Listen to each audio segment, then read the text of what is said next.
For 6 years, WikiLeaks founder Julian Assange has lived in the Ecuadorian embassy in London. Initially, only the internet kept him connected to the outside world, but since 2016, that has been taken from him. A man like Assange has a lot of enemies, of course, but also friends, and one of his closest is actress and model Pamela Anderson. She has called Assange a hero. She says she now fears for his safety as he has been increasingly cut off from the outside world. Pamela Anderson joins us tonight. Thanks a lot for coming on. Hi, how are you? Really well, thanks. The obvious question I can't resist asking, how do you know Julian Assange? I know, it's kind of a funny pairing, but I met him through Vivienne Westwood. Vivienne Westwood is a dear friend of mine, and she's a great supporter of his, and she knew that I would love his cause, and she thought I'd be great to meet him, and just, and we get along great. I see him a lot. I've known him for many years now, and he's a great testament to the human spirit to be in a situation that he's in and to have the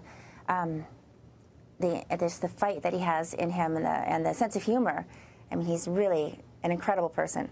So it raises an interesting question.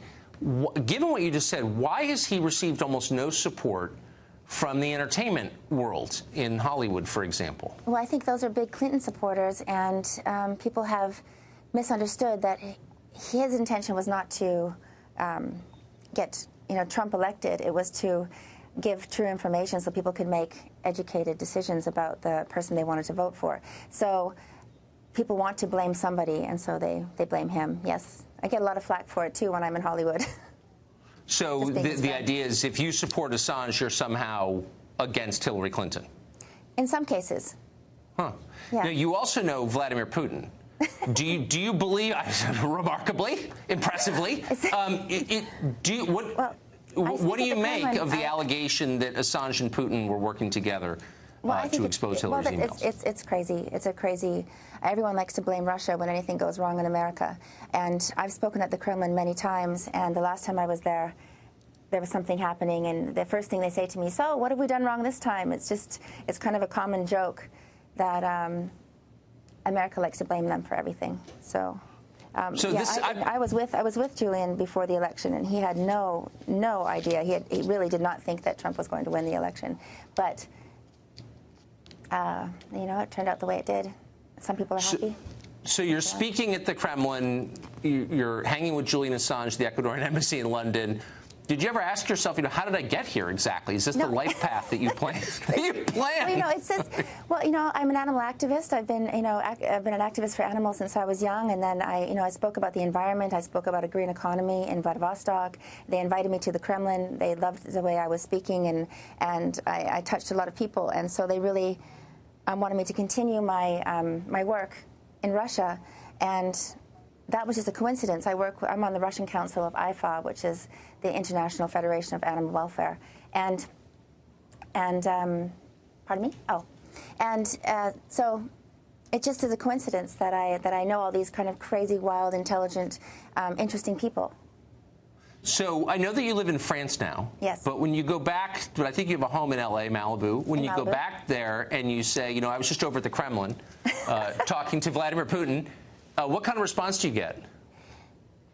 Well, a lot of people are really happy about it because he's made a lot of great improvements in my situation where I wanted him to stop importing seal products to Russia, and that pretty much stopped the seal hunt in Canada, and that was my goal initially.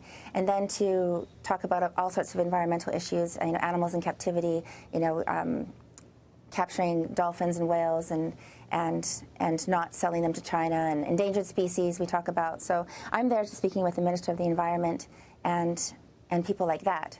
And of course there's a lot of crossover because I have a lot of causes I believe in, and I believe in just justice for all. And Assange is just an incredible person. If you read anything his mother says about him, that's a kind of an interesting source to go to. He's always been like this since a child. He's wanted to, he's been worried about doing the right thing. And I think he's very brave, and he's really in deep trouble, I think, for his health. And he's never been into sunlight. He's never been in the sunlight for 6 years. That's already harmful. And now he's been cut off. No internet, no phone calls, no visitors.